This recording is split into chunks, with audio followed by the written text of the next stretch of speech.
Nah, sekarang kita lanjutkan materinya dari buku paket halaman 32 sampai dengan 36 ya, Dek ya. Kita akan belajar bersama tentang yang namanya fungsi inverse. Nah, apa sih yang dimaksud dengan fungsi inverse? Sebagai gambaran awal, fungsi inverse itu merupakan kebalikan dari fungsi aslinya. Nah, kebetulan di sini ada sebuah contoh kasus ya. Coba kita baca bersama-sama. Kita pasti sering menemukan banyak istilah dalam bahasa Inggris ya dalam kehidupan sehari-hari. Bisa lewat film, berita, cerita, atau lagu. Nah, kita akan memahami artinya salah satunya dengan cara apa? Dengan cara menerjemahkan ke dalam bahasa Indonesia. Di sini ada gambar 1.24 yang menunjukkan mesin penerjemahan bahasa ya dari bahasa Inggris ke dalam bahasa Indonesia. Oh iya, kalau kita bicara mesin, mestinya nanti ada masukan, ya kan? Kemudian ada proses dan ada keluaran. Ada input, proses, dan ada output.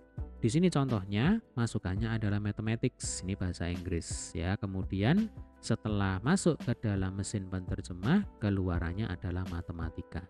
Ya, kalau misalkan masukannya kita ganti menjadi physics ya, maka keluarannya akan menjadi fisika dan seterusnya. Sekarang dapatkah kalian menerjemahkan nama mata pelajaran sebaliknya? Jadi dibalik ceritanya ya. Dari bahasa Indonesia ke dalam bahasa Inggris. Tentu jawabannya adalah sangat bisa atau dapat gitu ya. Tinggal kita balik saja. Jadi yang semula keluaran sekarang menjadi masukan ya Dek ya. Maka panahnya dibalik. Nah, menuju ke dalam mesin. Kemudian yang semula masukan sekarang menjadi keluaran. Panahnya juga dibalik ya, keluar dari mesin. Nah, karena ini masukan, yang ini keluaran. Oke. Nah, apakah proses kebalikan dapat kalian terapkan juga untuk semua relasi? Ya, jawaban atas pertanyaan ini adalah dapat. Ya, kalau di sini kita bicara relasi, relasi itu bisa dibolak-balik. Nah, seperti itu ya. Tetapi nanti kalau pertanyaan di sini adalah apakah proses kebalikan dapat kalian terapkan juga untuk semua fungsi? Jawabannya tentu saja adalah tidak. Ya, sebentar lagi kita akan pelajari. Jadi prinsipnya ya, relasi inverse itu merupakan kebalikan dari relasi aslinya. Gambarannya ya seperti ini. Oke, kita lanjutkan ya. Berdasarkan gambar 1.24 di atas ya, dapat diamati bahwa dengan membalikkan arah panah ya, untuk setiap mata pelajaran dalam bahasa Indonesia kita bisa mencari kata yang mempunyai arti yang sama dalam bahasa Inggris. Prosedur ini akan membentuk suatu relasi kebalikan atau inverse. Nah, ini tadi sudah kita singgung ya, antara anggota-anggota keluaran dan masukan. Nah, apakah relasi kebalikan ini berlaku juga pada fungsi? Apakah relasi kebalikan membentuk sebuah fungsi yang dikenal dengan fungsi inverse? Pertanyaan ini akan bisa kita jawab dengan memahami terlebih dahulu apa itu fungsi injektif, surjektif, dan bijektif. Oke, kita langsung lanjutkan aja ya. Fungsi injektif, surjektif, dan bijektif. Perhatikan kembali gambar 1.9 dan 1.11. Ini sudah kita bahas di video sebelumnya ya. Oke, ini sudah saya copy di sini lagi ya. Gambar 1.9 itu menunjukkan grafik kecepatan pelari terhadap waktu. Waktu ada di sumbu X ya, kecepatan ada di sumbu Y. Sementara gambar 1.11 menunjukkan grafik jarak tempuh terhadap jumlah bahan bakar ya, jumlah bahan bakar atau di sini bensin itu ada di sumbu X.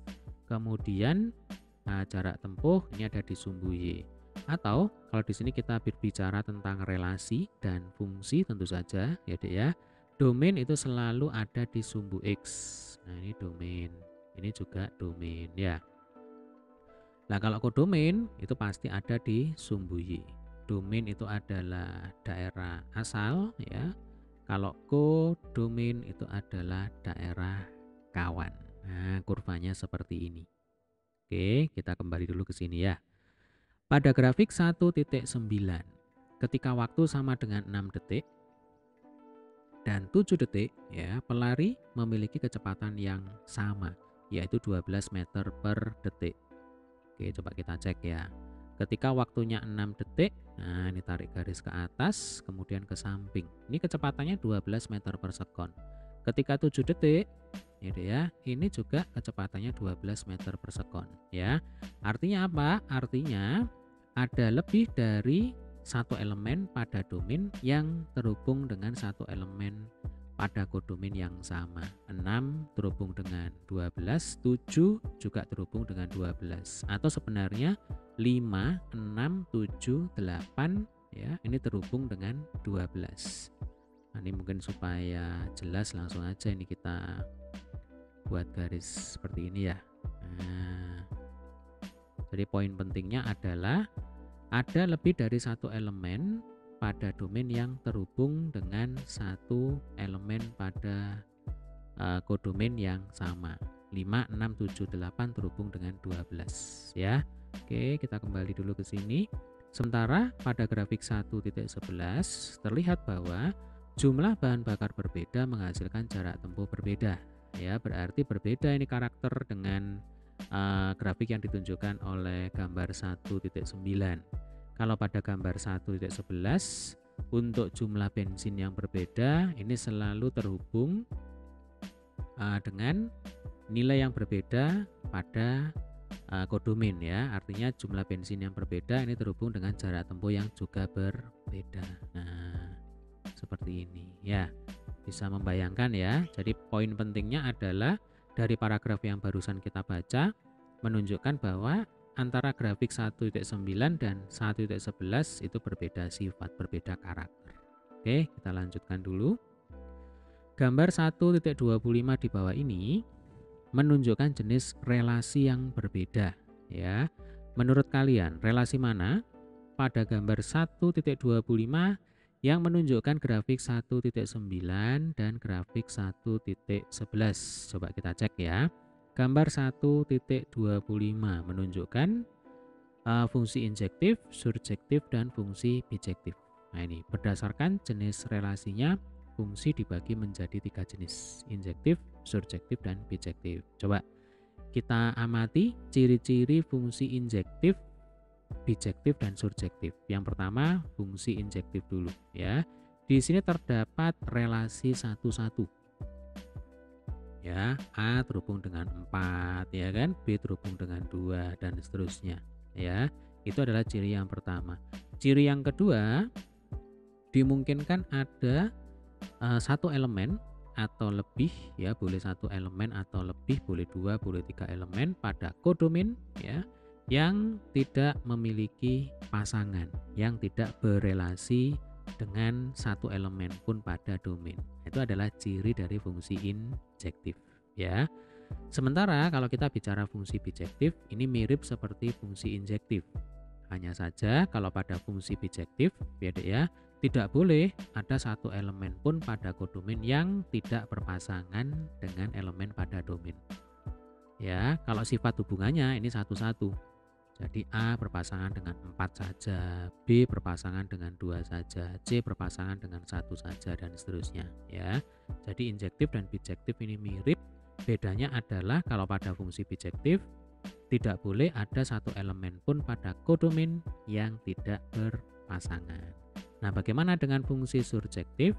Kalau pada fungsi surjektif ya, tidak harus berpasangan satu dengan satu. Contoh ini, A berpasangan dengan 4. E ini juga berpasangan dengan 4. Berarti tidak bersifat 1-1. Karena 4 ini miliknya A dan E. Ya kan? Kemudian ciri yang kedua adalah setiap elemen ya pada kodomain ini harus punya pasangan, harus berelasi ya dengan elemen pada domain. Nah, tidak masalah, misalkan di sini 4 ini berelasi dengan A dan E. Jadi bercabang di sini nggak masalah ya. Itu adalah ciri dari fungsi surjektif. Nah, adik-adik, sebagai informasi ya, fungsi bijektif itu merupakan gabungan dari fungsi injektif dan fungsi surjektif. Jadi kalau ini digabungkan ya, fungsi injektif digabungkan dengan fungsi surjektif ya, cirinya itu digabungkan, maka nanti jadilah fungsi bijektif. Nah, apa maksudnya? Coba perhatikan.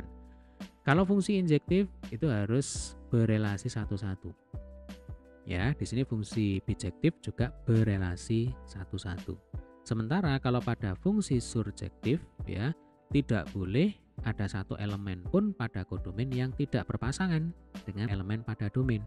Pada fungsi bijektif juga sama ya, tidak boleh ada satu elemen pun pada kodomain yang tidak memiliki pasangan dengan elemen pada daerah domain.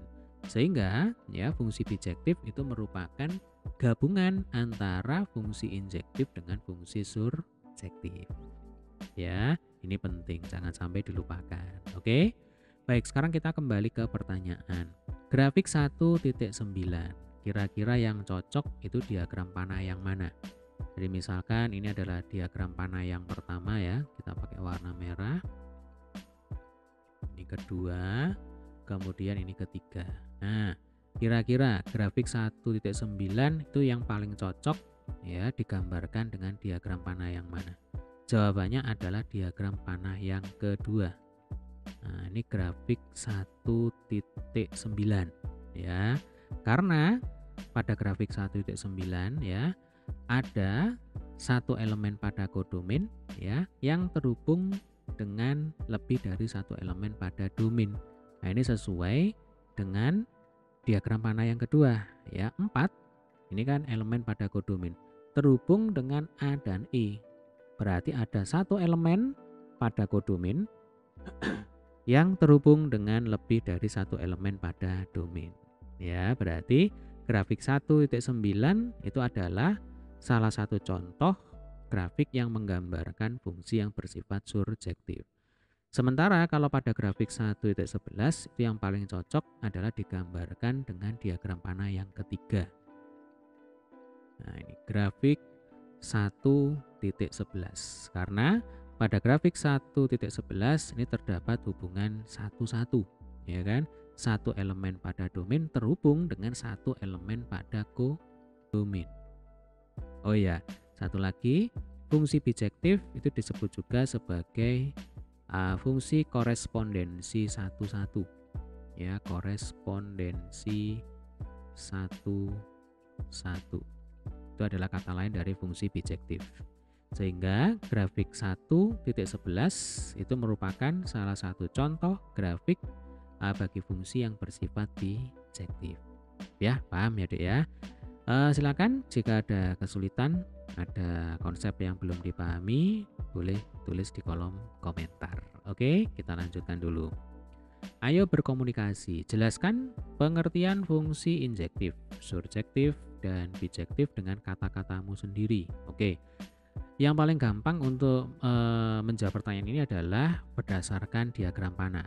Ya, ini sudah saya copy lagi. Ini diagram panah fungsi yang bersifat injektif ya. Prinsipnya fungsi yang bersifat injektif itu adalah fungsi ya dengan tiap elemen pada domain ya terhubung atau berelasi juga boleh ya, terhubung atau berelasi dengan satu elemen pada kodomain ya. Ini adalah ciri yang pertama. Jadi ada hubungan satu-satu. Kemudian ciri yang kedua adalah dimungkinkan ya ada satu elemen atau lebih ya, boleh satu elemen atau boleh dari satu ya Dek ya, elemen pada kodomain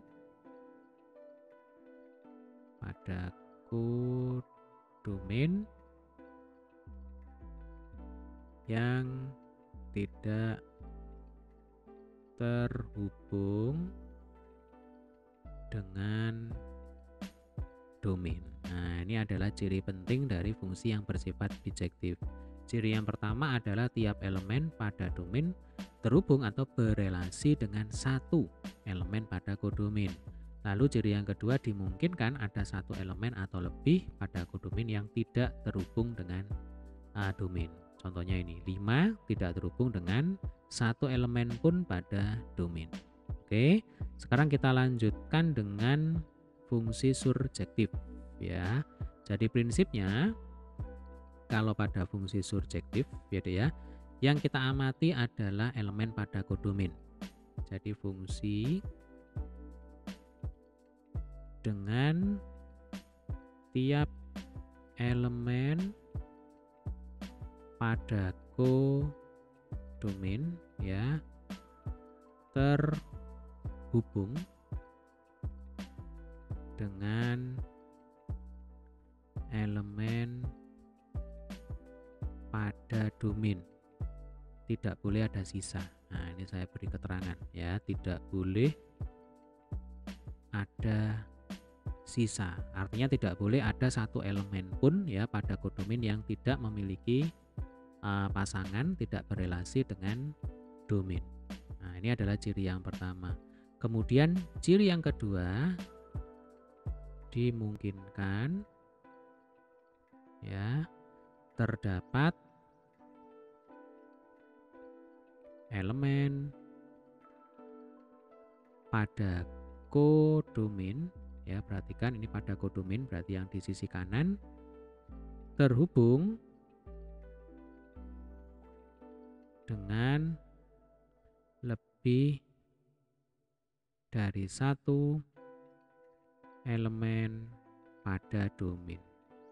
Ya, istilah gampangannya ini boleh nyabang, nah boleh bercabang ya, ini contohnya 4 ini boleh bercabang ya, dia berpasangan dengan A dan E. Nah, jadi fungsi dengan tiap elemen pada kodomain terhubung dengan elemen pada domain, tidak boleh ada sisa sama sekali yang tidak berpasangan ya. Kemudian ciri yang kedua adalah dimungkinkan terdapat elemen pada kodomain yang terhubung dengan lebih dari satu elemen pada domain. Ini contohnya ya. Oke, sekarang fungsi yang ketiga yaitu fungsi bijektif atau fungsi korespondensi satu-satu ya. Fungsi dengan relasi satu elemen pada domain berpasangan dengan satu elemen pada kodomain ya. Ini adalah ciri yang pertama. Kemudian ciri yang kedua adalah jumlah anggota domain pasti sama dengan jumlah anggota pada kodomain. Logikanya ketika jumlah anggota domain itu berbeda dengan jumlah anggota pada kodomain, maka nanti tidak terjadi hubungan satu-satu, kan begitu ya deh ya. Atau bisa juga dikatakan seperti di awal tadi ya, jadi fungsi bijektif merupakan fungsi surjektif sekaligus injektif. Nah, boleh juga dikatakan seperti ini. Nah, ini penting ini ya. Fungsi bijektif itu merupakan fungsi surjektif sekaligus injektif. Nah, sekarang kita lanjutkan aja. Ayo berpikir kritis. Setujukah kalian dengan pendapat bahwa fungsi kuadrat dan fungsi eksponensial merupakan fungsi bijektif? Jelaskan alasannya. Kalau ini kita baca ya, pertanyaan di atas dapat kita jawab dengan menggunakan definisi fungsi yang telah dipelajari dengan mengkaji domain dan range. Mungkin untuk menjawab pertanyaan ini kalau saya lebih enak menggunakan grafik ya dek ya. Nah, grafik fungsi kuadrat, sketsanya kira-kira seperti ini ya. Jadi ini adalah sumbu X, kemudian ini adalah sumbu Y. Misal di sini Y sama dengan X kuadrat ya, parabola terbuka ke atas. Kemudian untuk fungsi eksponen ya, nanti kira-kira gambarnya seperti ini ya. Ini Y misalkan sama dengan 2 pangkat X. Untuk fungsi kuadrat ini jelas bukan bijektif ya. Nah, kenapa bukan bijektif? Karena ada lebih dari karena ada satu elemen ya pada domain, dua elemen pada domain yang terhubung dengan satu elemen pada kodomain yang sama. Maksudnya begini, misal X-nya sama dengan 1 ya. Kalau kita masukkan ke sini, Y sama dengan 1 kuadrat, maka nanti Y-nya akan sama dengan 1. Nah, ya. Artinya 1 terhubung dengan 1. Kemudian kalau X-nya itu sama dengan negatif 1, ini juga terhubung dengan 1. Jadi ya, karena min 1 kuadrat itu juga 1. Artinya apa? Artinya ada satu elemen ya pada kodomin 1 ini terhubung dengan lebih dari satu elemen pada domain. Jadi 1 ini terhubung dengan 1 dan min 1. Atau kalau digambarkan dalam bentuk diagram panah ya. Nah, di atas saja. Ini domain, yang ini kodomain. Berarti kalau di sini saya punya min 1, ini 1 ya. Kemudian di sini ada taruh ini 1. Kemudian ini min 2, ini 2 ya Dek ya. Berarti nanti di sini 4. Nah, dari sini saja kita sudah bisa amati bahwa nanti terjadi fungsi yang tidak bersifat bijektif. Jadi min 1 terhubung dengan 1, 1 ini juga terhubung dengan 1. Misalkan kalau X-nya min 2, nanti ini terhubung dengan 4 ya Dek ya. Kalau 2 ini juga terhubung dengan 4. Nah, jelas ini tidak menunjukkan fungsi yang bersifat bijektif. Karena kalau bijektif itu harus 1-1. Makanya disebut sebagai fungsi korespondensi 1-1 ya Dek ya. Sementara kalau pada fungsi eksponen ya Dek ya, jelas ini merupakan fungsi bijektif. Nah, karena kalau X-nya berbeda, nanti Y-nya juga pasti berbeda, tidak ada yang sama. Ya, sketsanya seperti ini kira-kira. Oke, paham ya? Fungsi seperti apa yang memiliki kebalikan atau inverse? Nah, jawaban atas pertanyaan ini ada di kalimat selanjutnya.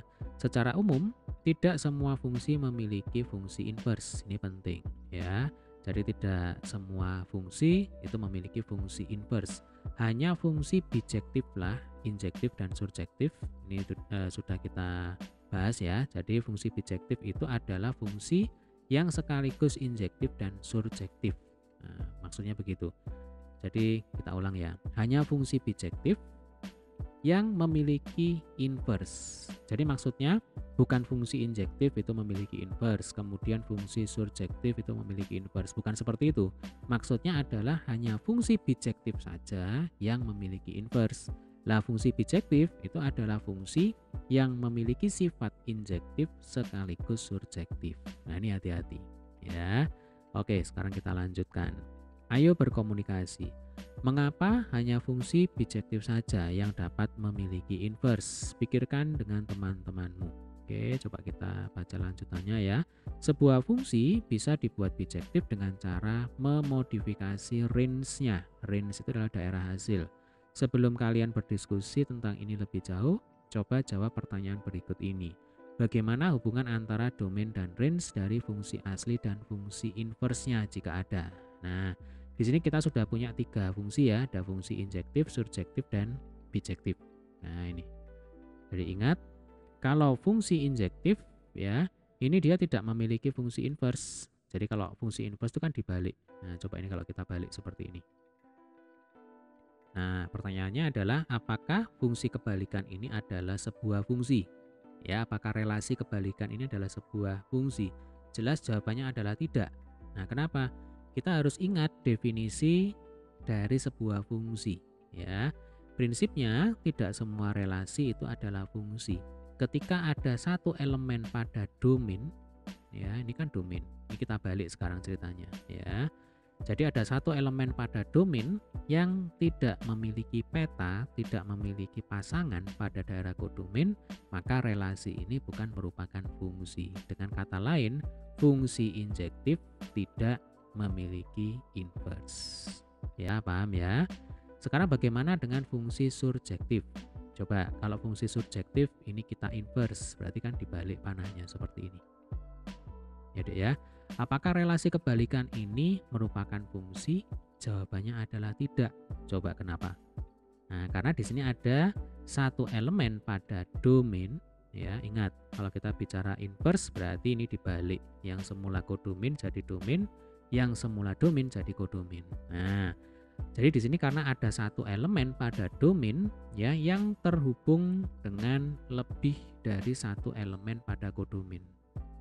Nah, maka relasi kebalikannya ini bukan merupakan fungsi. Sehingga dapat disimpulkan fungsi yang bersifat surjektif tidak memiliki inverse. Oke, paham ya? Sekarang fungsi bijektif. Ini adalah fungsi yang memiliki inverse. Ya, ini satu-satu. Nah, ini kalau dibalik ya sudah. Nah, relasi kebalikannya ini juga merupakan fungsi. Ya, Dek ya. Tidak ada satu elemen pun pada domain yang tidak memiliki pasangan.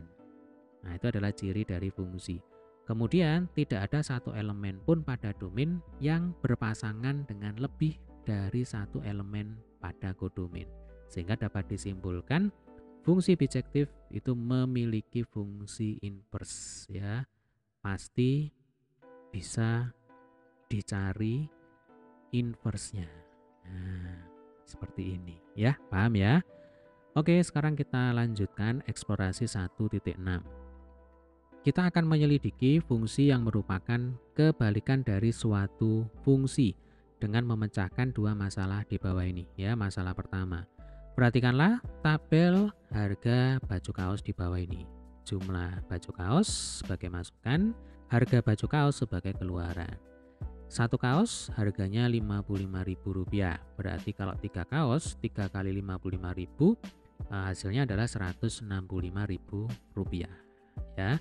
Kalau 5 kaos ya berarti 5 kali Rp55.000 harganya totalnya itu Rp275.000 dan seterusnya. Jadi istilahnya ini adalah domain, kemudian di sini adalah range-nya. Ini adalah daerah asal, yang ini adalah daerah hasil ya. Oke, tugas kita yang pertama. Buatlah tabel dengan membalikkan keluaran menjadi masukan dan masukan menjadi keluaran. Ya sudah, tinggal diikuti ya. Ini adalah tabel aslinya. Ya, masukannya adalah jumlah kaos, keluarannya harga baju kaos. Kemudian kalau dibalik tabelnya, ya Dek ya, harga baju kaos ini sekarang menjadi masukan. Ya, jumlah baju kaos sekarang menjadi keluaran. Ya, cukup simpel, ini tinggal ditukar tempat aja ya. Sekarang nomor 2. Buatlah grafik jumlah baju kaos terhadap harga baju kaos dan grafik harga baju kaos terhadap jumlah baju kaos. Jelaskan hasil yang kamu peroleh. Nah, berarti kita mengacu ke tabel ya Dek ya. Nanti ada 2 grafik. Oke, ini adalah grafik yang pertama. Kemudian ini adalah grafik yang kedua. Kalau grafik yang pertama, ini adalah harga kaos sebagai fungsi dari jumlah kaos. Ya, contohnya ini. Satu kaos tadi kan harganya Rp55.000. Oke, kemudian kalau 3 kaos, berarti tadi harganya berapa coba? Nah, 3 kaos Rp165.000. Ya, nah seperti ini. Ini Rp165.000 dan seterusnya. Ya, ini saya menggunakan aplikasi GeoGebra ya Dek ya. Kalau 10 kaos berarti 10 kali 55.000, nanti di sini berpotongan dengan berapa? 550.000. Oke, ini adalah grafik yang pertama. Kemudian ini adalah grafik yang kedua, ini kebalikannya ya. Sekarang di sumbu Y ini adalah menyatakan jumlah kaos ya Dek ya. Di sumbu X sebagai domain ini menyatakan apa? Menyatakan harganya atau menyatakan uangnya ya. Jadi Rp55.000 itu setara dengan satu kaos, itu maksudnya ya. Lalu Rp165.000 ini setara dengan 3 kaos dan seterusnya ya. Sekarang nomor 3.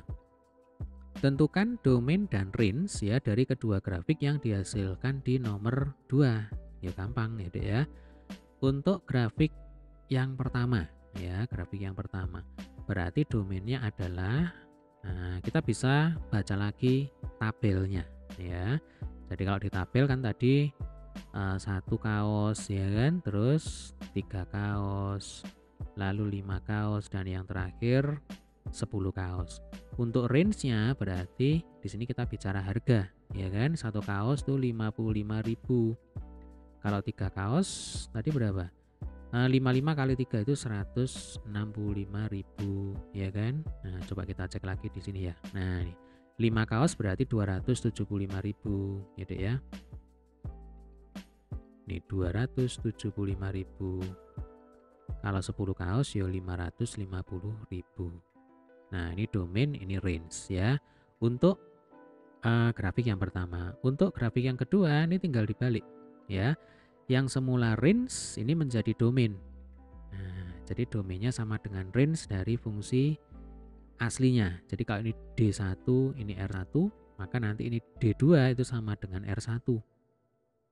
Ya, tinggal ditulis ulang. Berarti 55.000, 165.000, 275.000, 550.000. Ya. Lalu untuk range grafik yang kedua itu sama dengan domain bagi fungsi yang pertama. 1, 3, 5, 10. Ya Dek ya. Nah, sebagai informasi, kedua grafik ini sebenarnya hasil pencerminan. Nah, ini penting ya. Hasil pencerminan terhadap garis Y sama dengan X ya. Mungkin di video selanjutnya kita akan bahas. Jadi ternyata grafik fungsi inverse itu merupakan pencerminan ya Dek ya dari grafik fungsi aslinya. Dicerminkan terhadap garis apa? Dicerminkan terhadap garis Y sama dengan X ya. Oke, kita lanjutkan dulu. Sekarang tugas kita nomor 4 ya. Buatlah diagram panah yang menunjukkan fungsi asal. Ini berkaitan juga dengan soal nomor 5. Buatlah diagram panah yang menunjukkan fungsi yang berkebalikan dari fungsi asalnya ya. Ya gampang, kita kembali mengacu ke tabel ya Dek ya. Jadi di sini ini adalah fungsi asal ya, ini domain, kemudian ini kodomain. Nah, ini 1, 3, 5, 10. Berarti ini 55.000 ya kan? 165.000, 275.000, 550.000. Kemudian ini tinggal kita hubungkan seperti ini. Nah, berarti nanti kalau ditanya, ini menggambarkan fungsi yang bersifat apa? Jawabannya adalah fungsi yang bersifat bijektif ya, korespondensi satu-satu. Setiap satu elemen pada domain terhubung dengan satu elemen pada kodomain dan tidak ada yang sama. Ya, oke, ini adalah fungsi asal ya, tinggal ditulis ini. Fungsi asal. Fungsi asal. Kemudian kalau fungsi yang berkebalikan itu berarti fungsi inverse, ya Dek ya. Jadi nanti tinggal digambar ulang ini. Nah, digambar ulang seperti ini. Jadi sekarang ini domain, ini kodomain. Isinya domain itu adalah isinya kodomain di fungsi asal ya. 55.000, 165.000, 275.000, 550.000. Ini 1, 3, 5, 10 ya, tinggal dihubungkan. Nah, seperti ini ya, paham ya Dek ya. Nah, ini adalah fungsi kebalikan, atau langsung aja ini fungsi inverse. Nah, apa yang kalian peroleh dari eksplorasi di atas? Ternyata fungsi yang bersifat bijektif ya, yaitu fungsi jumlah baju kaos, harga baju kaos sebagai fungsi dari jumlah baju kaos itu adalah fungsi bijektif, maka kita bisa menemukan fungsi inversenya ya. Jadi yang semula keluaran itu dibalik menjadi masukan, yang semula masukan sekarang dibalik menjadi keluaran. Gambar diagram panahnya kira-kira seperti ini, itu jawabannya ya. Oke, sekarang kita lanjutkan. Nah, masalah kedua. Harga suatu pakaian setelah mendapatkan diskon 40% dan kemudian diberikan potongan harga Rp15.000 adalah Rp45.000. Berapa harga awal pakaian? Nah, ini kita misalkan aja. Harga awal pakaian itu adalah X ya. Nah, di sini ada poin nomor 1. Gunakan mesin fungsi untuk menyelesaikan masalah ini. Mulai kerjakan dari fungsi kedua, dilanjutkan dengan fungsi pertama, kerjakan secara terbalik ya. Jadi kalau kita gunakan gambar di soal nomor 2 ya Dek ya. Ini adalah masukan harga satu baju, kemudian harga satu baju itu didiskon ya Dek ya, 40%. Berarti nanti keluarannya di sini adalah 60% dikalikan dengan X. Nah, 60% dikalikan X ini menjadi masukan bagi fungsi yang kedua ya. Fungsi yang kedua itu mengurangkan dengan 15.000 ya. Berarti di sini dikurangi dengan 15.000. Nah, X dikurangi 15.000. X itu adalah masukan secara umum ya, bedakan dengan X yang ada di sini. Kemudian hasil akhirnya itu adalah Rp45.000. Berarti logikanya kalau keluarannya adalah Rp45.000, maka masukannya adalah berapa? Rp60.000 ya Dek ya, Rp60.000. Dari mana? Dari 45.000 ditambah 15.000. Jadi inputnya itu 60.000, karena dikurangi 15.000, keluarannya adalah Rp45.000 ya. Tugas kita di sini adalah menentukan harga awal atau X ya. Berarti 60.000 ini setara dengan 60% dikalikan dengan X ya. Coba kita hitung di sini. 60% dikalikan dengan X. Nah, ini sama dengan Rp60.000. Berarti X itu sama dengan 60.000 dibagi 60%. Nah, ya kan?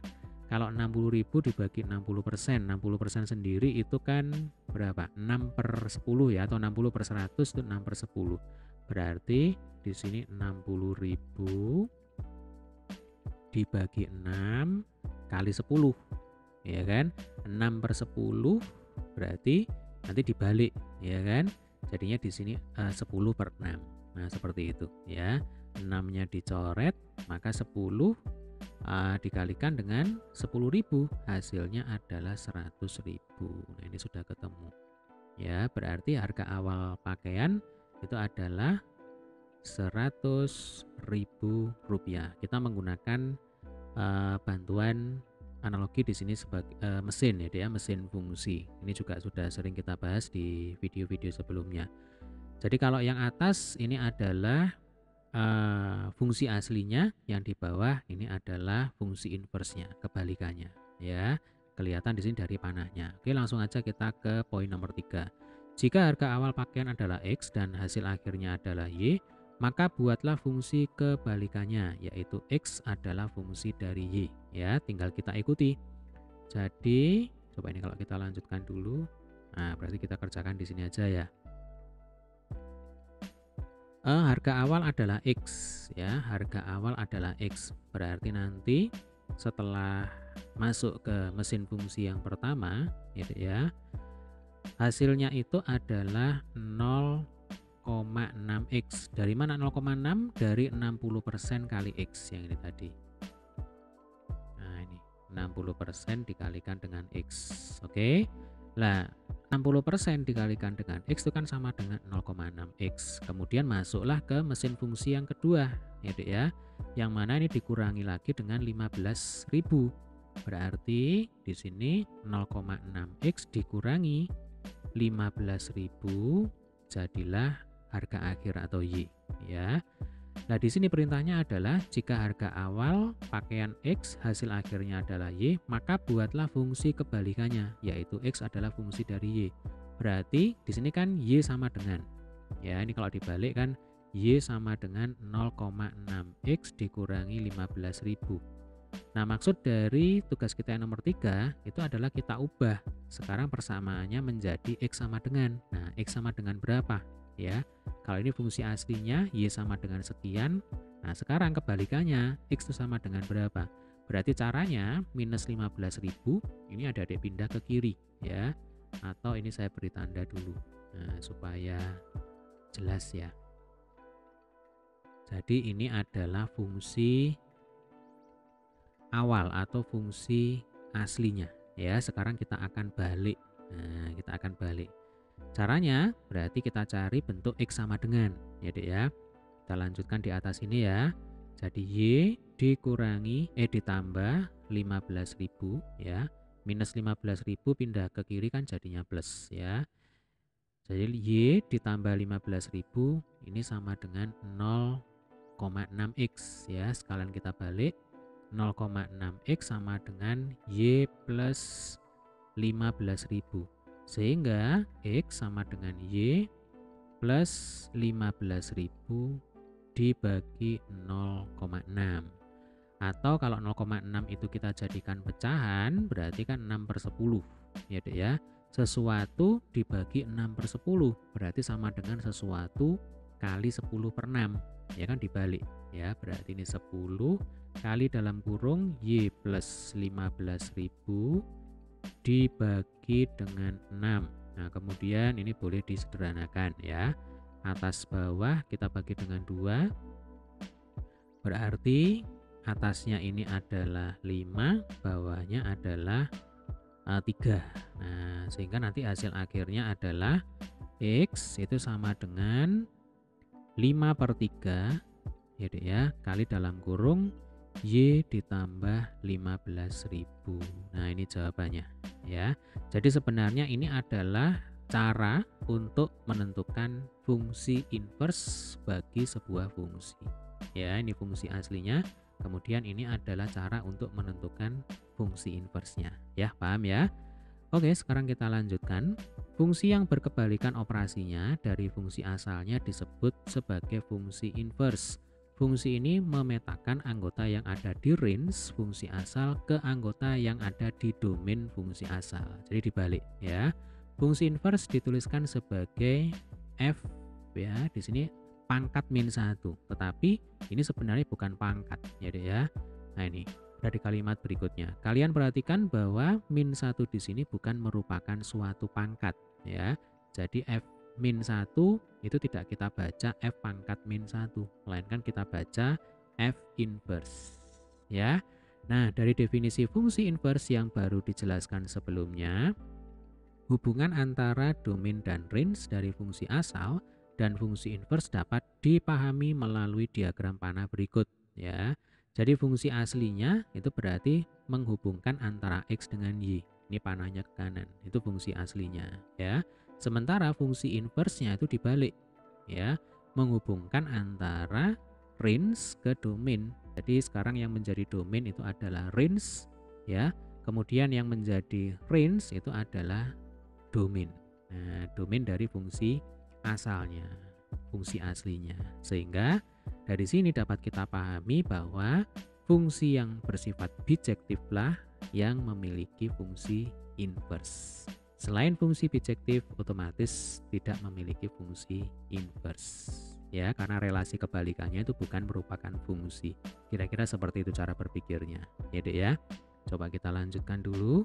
Secara konsep, menentukan fungsi inverse dari fungsi asal dengan diagram panah memang lebih intuitif, ya, lebih mudah kita pahami dengan membalik arah panah. Namun seringkali dijumpai bahwa fungsi asal dituliskan dalam bentuk persamaan matematis atau dalam bentuk aljabar, ya Dek ya. Nah, dalam kasus ini, cara untuk menemukan persamaan fungsi inverse dari fungsi asal dapat dilakukan dengan cara atau tahapan berikut. Ya, tahap 1 atau nomor 1 ya, langkah pertama. Ubahlah bentuk Y sama dengan Fx menjadi bentuk X sama dengan Fy. Nah, ini tadi sudah kita lakukan ya. Jadi Y sama dengan Fx ini adalah fungsi aslinya, fungsi asalnya. Kalau X sama dengan Fy, ini kita gunakan untuk mencari fungsi inversenya. Selanjutnya ya, ubah persamaan X sama dengan Fy tersebut menjadi bentuk Y sama dengan sekian sekian sekian. Ya. Kemudian yang terakhir, ubahlah variabel Y dengan F inverse X sehingga diperoleh rumus fungsi inverse dari Fx. Nah, perhatikan gambar yang menunjukkan fungsi dan fungsi inverse-nya. Gunakan langkah-langkah di atas untuk menemukan fungsi inverse dari F. Nah, ini contohnya ya. Jadi di sini fungsi aslinya adalah ya Y sama dengan X min 2. Ini fungsi aslinya. Jadi 1, nah ini adalah X-nya, ya kan? 1 dikurangi 2 sama dengan negatif 1. Ya, cocok ya. Kemudian X-nya sama dengan 3, ya, 3 dikurangi 2 sama dengan 1. Oke, 4 dikurangi 2 dimasukkan ke sini, ya deh ya, sama dengan 2. 7 dimasukkan ke sini, ya, 7 dikurang 2 sama dengan 5. Nah, ini kalau kita amati, fungsi Y sama dengan X min 2 ini adalah fungsi yang bersifat bijektif, ya, korespondensi 1:1. Sekarang kita akan mencoba untuk menentukan fungsi inversenya, ya. Tahapannya adalah kalau ini Y sama dengan sekian, sekarang tahap yang kedua, gitu ya, kita ubah bentuknya menjadi X sama dengan sekian. Jadi kalau Y sama dengan X min 2, maka min 2 ini adik-adik pindah ke kiri, jadinya Y plus 2 sama dengan X, atau X sama dengan Y plus 2, ya. Jadi X sama dengan sekian. Kalau ini Y sama dengan sekian itu fungsi aslinya, X sama dengan sekian itu nanti yang kita gunakan untuk menentukan fungsi inversenya, ya. Oke, coba kita baca lagi di sini. Sekarang ubahlah variabel Y, ya, dengan F pangkat min 1X. Ingat, di sini saya membacanya F pangkat min 1 itu supaya gampang aja. Ini sebenarnya F inverse, ya Dek ya. Jadi Y di sini, ya, atau X di sini langsung aja ini kita ganti, ya. Kita ganti menjadi F inverse X, ya. Lalu Y ini langsung kita ganti dengan X. Nah, ini sudah ketemu, ya. Jadi kita tidak perlu mengikuti tahapan-tahapan ini, ya. Langsung aja supaya tidak bingung, ya Dek ya. Jadi kalau sudah ketemu X sama dengan sekian, ya sudah, X ini kita ganti dengan F inverse X, ya. Saya pakai warna hijau aja ya. X kita ganti dengan F inverse X, kemudian Y ini langsung aja adik ganti dengan X. Nah, maka kita akan langsung menemukan fungsi inversenya, ya, paham ya. Jadi kalau ditanya tentukan fungsi inverse dari Y sama dengan X min 2, jawabannya adalah F inverse X sama dengan X plus 2. Oke, ayo berkomunikasi. Sejauh ini ketika menjelaskan, ya Dek ya. Oh ya, sebelum kita ke sini ya. Jadi ini kalau dibalik, nah, ini kan diagram panah fungsi asli. Ini adalah diagram panah fungsi inversenya. Jadi ini dibalik, ini min 1 ke 1, 1 ke 3, ya kan, 2 ke 4, 5 ke 7. Ini coba diperhatikan ya. Min 1 ke 1, loh, kan panahnya kan terbalik, ya kan, 1 ke 3, 2 ke 4, 5 ke 7. Ini maksudnya, ya. Nah, fungsi inversenya itu adalah X plus 2. Oke, kita kembali ke sini. Ayo berkomunikasi. Sejauh ini ketika menjelaskan fungsi inverse dari fungsi asal, selalu diasumsikan bahwa fungsi asal itu memiliki inverse. Secara umum apakah benar semua fungsi selalu mempunyai inverse? Ini tadi sudah kita bahas ya. Nah, kalau tidak, apa syarat untuk sebuah fungsi memiliki inverse? Ya sudah, syaratnya adalah fungsi asli merupakan fungsi bijektif. Nah, langsung aja ditulis ya. Jadi fungsi asli merupakan fungsi bijektif. Ini jawabannya, ya. Ketika fungsi asli merupakan fungsi bijektif, pasti fungsi tersebut memiliki inverse. Maksudnya seperti itu. Oke, paham ya? Jika ada yang tidak paham, boleh nanti tulis di kolom komentar.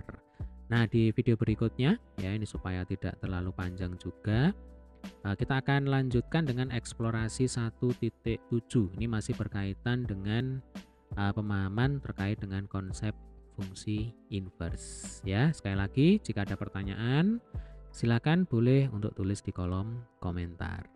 Terima kasih telah menyaksikan video ini hingga selesai. Semoga bermanfaat. Sampai ketemu di video pembahasan eksplorasi 1.7.